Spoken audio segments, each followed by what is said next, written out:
나오는 말이나 행동들이 다른 사람에게 큰 영향을 끼칩니다. 심지어는 그 사람의 인생을 바꿔놓을 수도 있어요. 그러니까 여러분들이 입술에서 긍정적인 말, 또 믿음의 말이 나오면 그 사람을 믿음의 사람으로 바꿔줄 수도 있겠지만, 여러분들이 입속에서 악한 말, 나쁜 말, 부정적인 말이 나오면 듣는 사람이 그쪽으로 빠지게 된다는 거죠.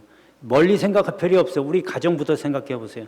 내 자녀들이 내 입에서 나오는 말 한마디로 그 자녀들이 영향을 미친다고 한다면, 인생이 좌지우지 된다고 한다면, 여러분 말할 때 함부로 말 못할 거예요.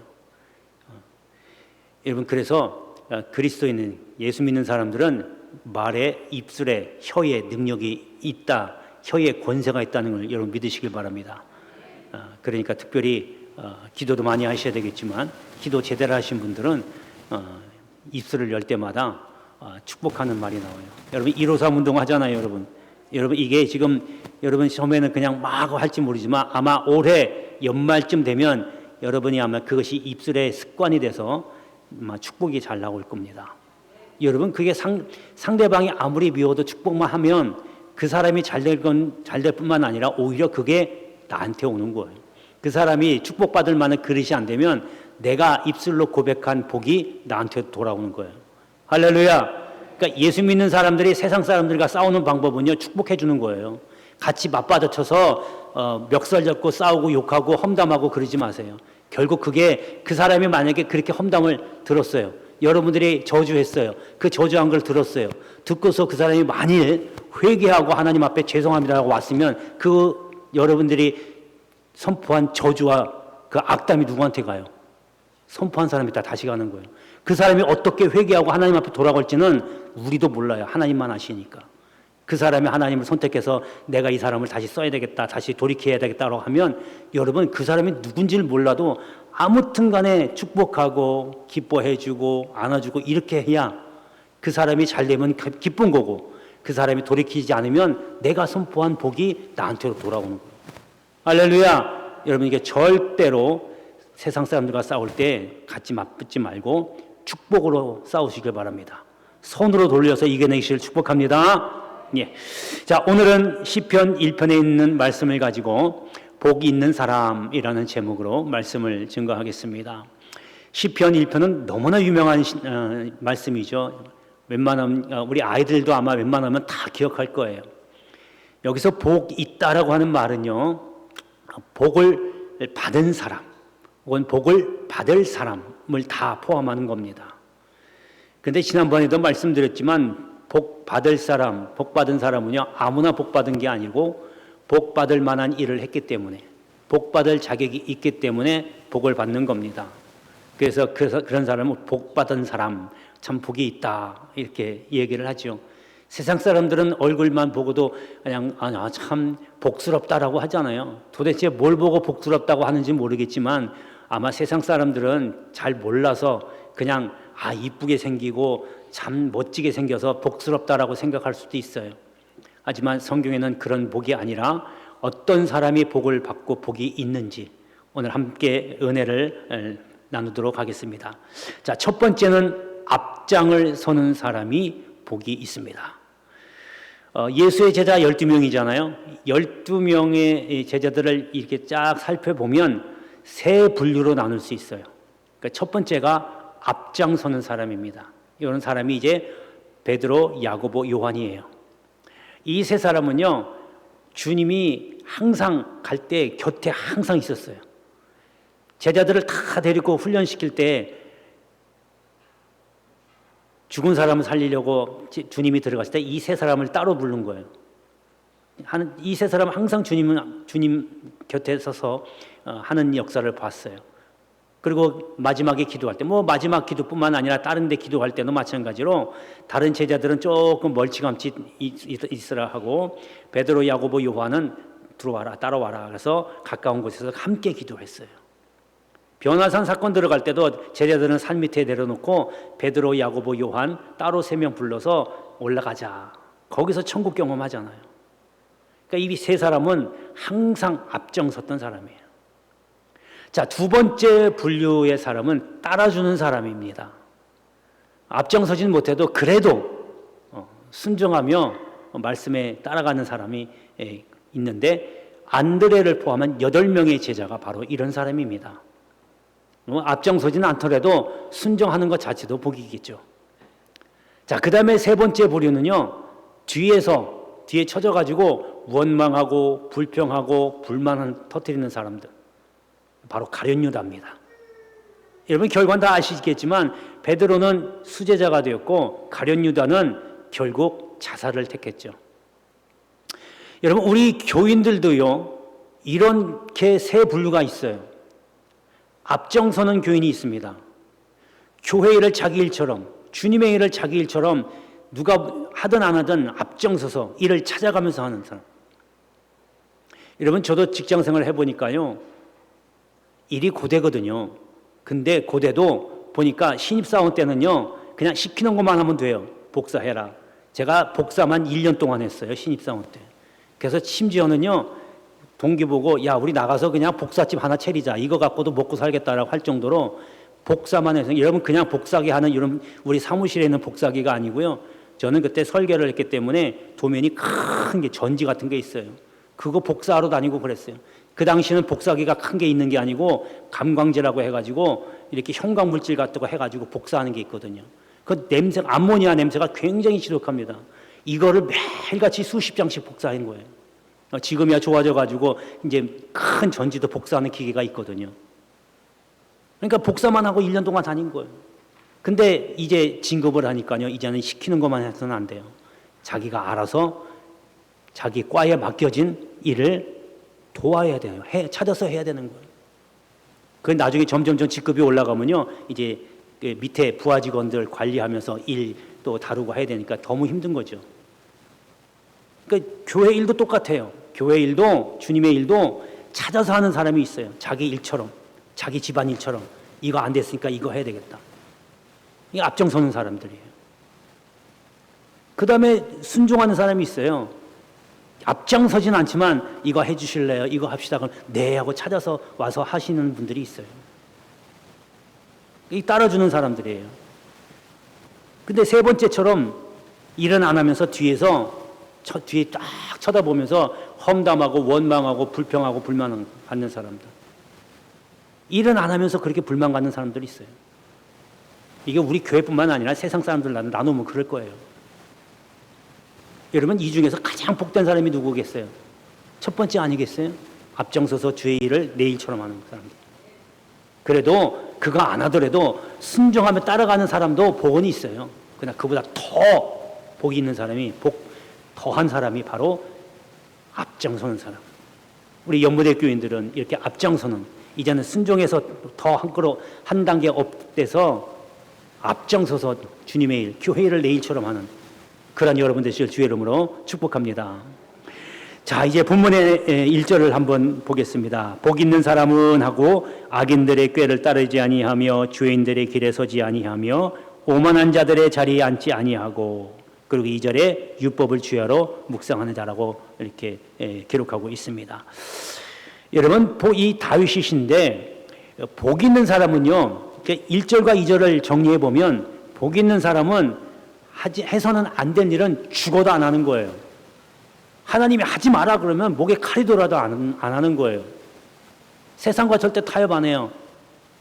세상 사람들은 돈만 되면, 이익만 되면 배신하고 등 돌리잖아요.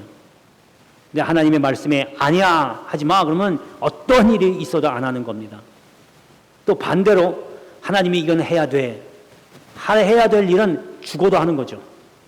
말씀에 순종해 그러면 어떤 상황이 와도 말씀에 순종하는 겁니다. 여러분 이걸 너무 크게 생각하면 할 필요는 없어요. 예배 시간 참여하는 거 봐도 알아요. 우리가 11시는 하나님과 약속 시간이에요. 하나님께서 11시까지 와서 예배 드리라. 그럼 해야 되는 거예요. 무슨 일이 있어도 해야 되는 거예요. 이게 앞장서는 사람입니다. 복 있는 사람이 바로 이렇게 앞장서는 사람, 바로 복 받는 사람. 여러분 복 받기를 원하시면 복 받을 일을 하세요. 가만히 앉아서 하나님 복만 주세요 하고 입만 벌리지 말고, 하나님 제가 무엇을 해야 될까요? 오늘 지금 말씀드리잖아요. 복받을 사람들은 앞장서서 주님의 일을 내일처럼 맡아서 하시길 주의 이름으로 축복합니다. 자, 두 번째는, 복 있는 사람 두 번째는 유익을 주는 사람입니다. 마가 요한이 있습니다. 마가 요한이 이 바울과 바나바에게 아주 큰 피해를 줬어요. 자, 1차 전도 여행할 때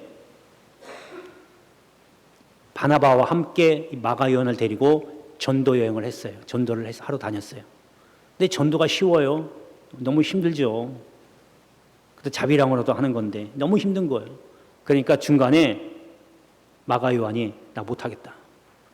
집으로 가버려요. 자, 그러고 나서 그 일이 있고 나서 한참 뒤에 바울이 이전에 내가 돌아보았던 우리 형제들을 어떻게 지내는지 한번 보고 싶다. 한번 찾아가 보자. 그러니까 바나바가 잘 됐다고 그렇게 하자고. 그래서 이제 출발하려고 하는데 바나바가 마가 요한을 데리고 가자고 합니다. 이 마가 요한은요, 바나바 조카예요. 마가 요한을 데리고 가자고 합니다. 그러니까 바울이 안 돼. 절대 안 돼. 전도 여행을 하다가 중도에 포기한 사람을 어떻게 가서 또 데리고 가느냐? 안 된다. 그걸로 인해서 바나바와 바울이 되게 싸웁니다.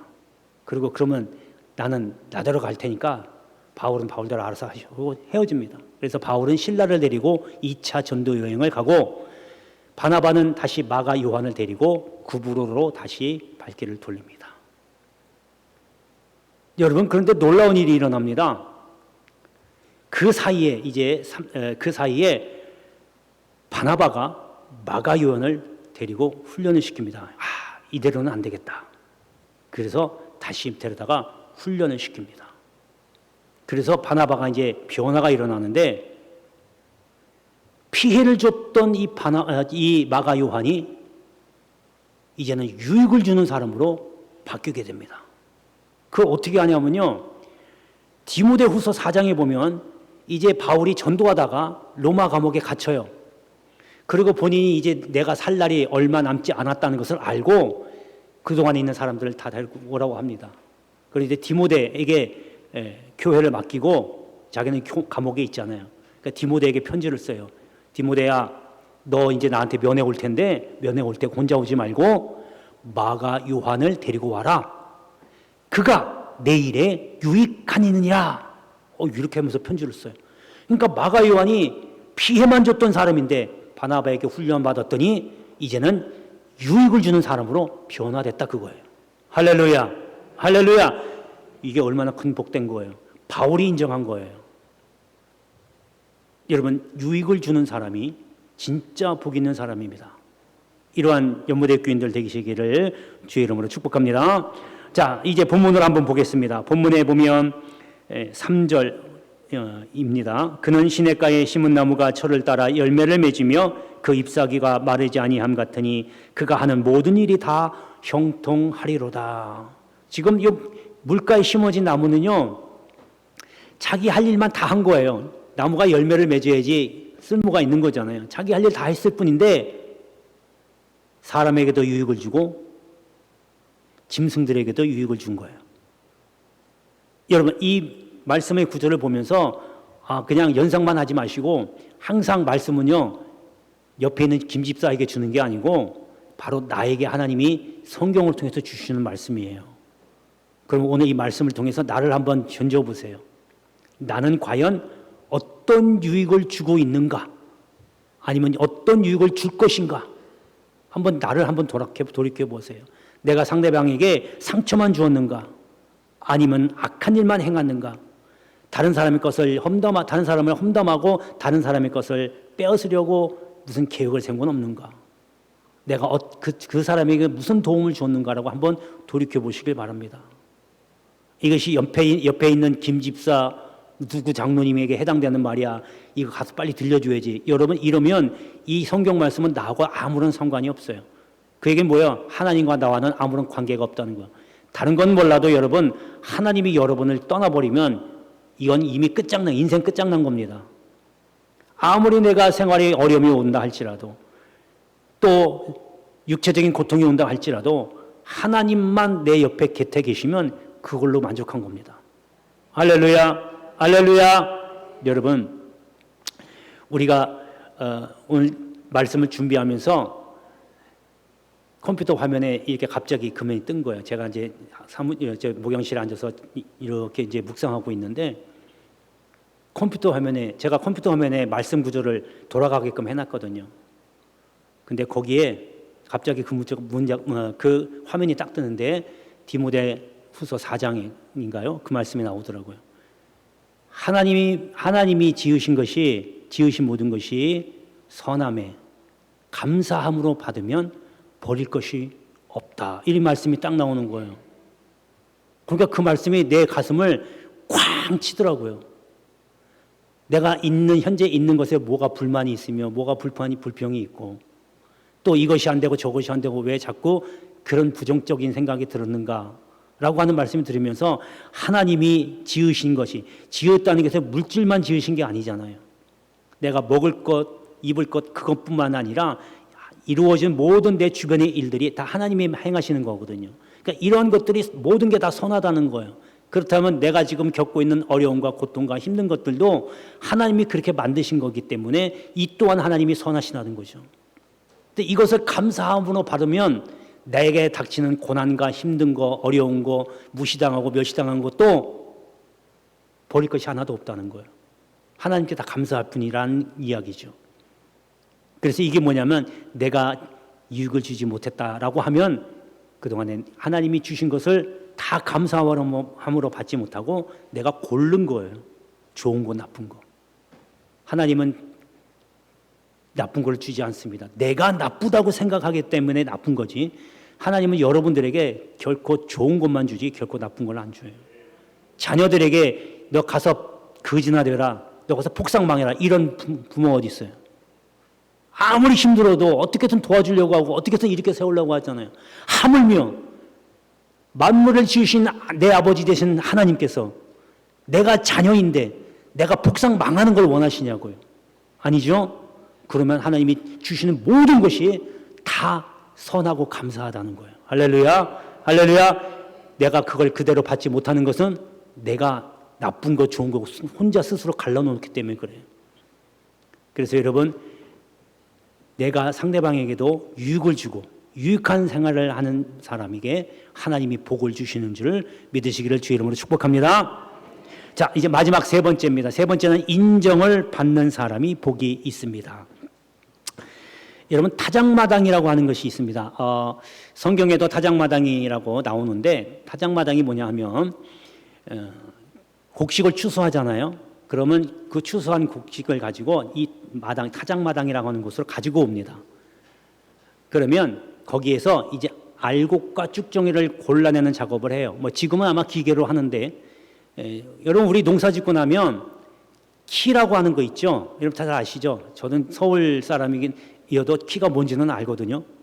아시잖아요. 이렇게 넓적 이렇게 하게 돼가지고 이렇게 하는 거 하면 거기서 곡식이 위로 올라갔다 오면서 이렇게 걸러지죠. 그런 거. 이스라엘도 마찬가지로 그런 걸로 하기도 하고 요즘엔 기계로 할 겁니다. 이렇게 하는데 그때 되면 추수 때가 되면 한 3월에서 5월경이라 봄바람이 솔솔 불거든요. 그러면 타작마당에 봄바람이 살살 불면 휙 저으면 위에 이제 곡식이 올라갔다가 쭉정이는 가벼우니까 그 바람에 날아가 버리는 거예요. 그리고 밑에 알곡만 떨어지는 거예요. 그렇게 해서 골라내는 작업을 하는 곳이 타작마당이라는 곳이에요. 그러니까 알곡과 쭉정이를 골라내는 곳이다라고 생각하면 돼요. 그래서 바꿔 얘기하면 쭉정이와 알곡은 결코 같이 할 수 없다라고 하는 거예요. 여러분, 그래서 주님께서 우리에게 알곡과 쭉정이, 알곡과 가라지 비유를 하신 게 바로 이것을 염두에 두고 말씀하신 거예요. 주님 오실 때, 다시 오실 때 알곡은 곳간에 드리고 알곡 신자는 주님 곁에 있고 쭉정이 신자는 꺼지지 않는 불에 넣는다라고 하는 거예요. 그래서 세례 요한도 이렇게 표현을 합니다. 손에 키를 들고 자기의 타작마당을 정하게 하사 알곡은 모아 꼭 곳간에 드리고 쭉정이는 꺼지지 않는 불에 태우시리라. 예수님을 향해서 이렇게 말씀한 거예요. 여러분, 쭉정이 신자는 뭐냐면요, 겉에만 신자예요. 속이 텅 비었어요. 형식에만 치우치는 신자들. 이런 신자는 심판과 멸망에 이른다는 거예요. 근데 알곡 신자는 겉과 속이 다 똑같은 거예요. 그래서 믿음과 생활이 똑같다는 얘기예요. 겉과 속이 똑같다는 거예요. 이런 신자가 하나님 곁에 간다는 거예요. 오늘 본문에도 보면요. 4절부터 6절까지 말씀인데 여기 4절에 보니까 악인들은 그렇지 아니하며 오직 바람에 나는 겨와 같도다. 바로 이런 말씀을 하는 겁니다. 악인과 죄인은 쭉정이 교인이고 여기 의인은 바로 알곡 교인이 되는 겁니다. 안과 밖이 충실한 성도, 똑같은 성도. 이러한 성도가 하나님께 인정받는 줄 믿으시길 바랍니다. 인정받는, 하나님께 인정받으면 사람들에게도 인정받을 수밖에 없어요. 이렇게 인정받는 사람이 바로 복받는 사람, 복이 있는 사람이다라고 하는 겁니다. 오늘 말씀을 통해서 2024년에도 하나님이 주시는 이러한 많은 복들을 또 인정받는 복을 받으시기를 주의 이름으로 축복합니다. 기도하겠습니다. 은혜로우신 아버지 하나님 감사합니다. 복이 있는 사람은 악인의 길을